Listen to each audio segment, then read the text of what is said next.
বাহির হয়ে এক মুষ্টি বালি নিলেন, কঙ্করযুক্ত এক মুষ্টি বালি নিলেন। বালি নিয়ে বিসমিল্লাহ বলে তিনি নিক্ষেপ করলেন। যারাই তাকে ঘেরাও করেছিল প্রত্যেকের মাথায়, প্রত্যেকের মুখে ধুলোবালি লেগেছিল, প্রত্যেকেই তখন সেগুলো ঝাড়তেছিল। আর নবী সাল্লাল্লাহু আলাইহি সাল্লাম আল্লাহর নাম নিয়ে বিসমিল্লাহ বলে ঘর থেকে বাহির হলেন। সুবহানাল্লাহ। সে কথাটাও আল্লাহ জানিয়ে দিলেন, ওয়াজআলনা মিন বাইনি আইদিহিম সাদ্দাও ওয়া মিন খালফিহিম সাদ্দান ফাআগশাইনাহুম ফাহুম লা ইউবসিরুন।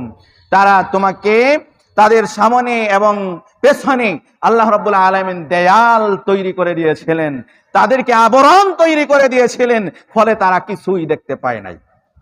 এই যে বালি নিক্ষেপ করেছিলেন বিসমিল্লাহ বলে, তো এই বালিটা তাদের চোখে মুখে মাথায়, তো যখন তারা এগুলো নিয়ে ব্যস্ত, নবী সাল্লাল্লাহু আলাইহি সাল্লাম আস্তে করে তাদের সামনে দিয়ে বাহির হয়ে গেলেন, তারা দেখতে পেলেন না। রব্বুল আলামিন জানিয়ে দিলেন, ওয়াজআলনা মিন বাইনি আইদিহিম সাদ্দাও ওয়া মিন খালফিহিম সাদ্দান ফাআগশাইনাহুম ফাহুম লা ইউবসিরুন।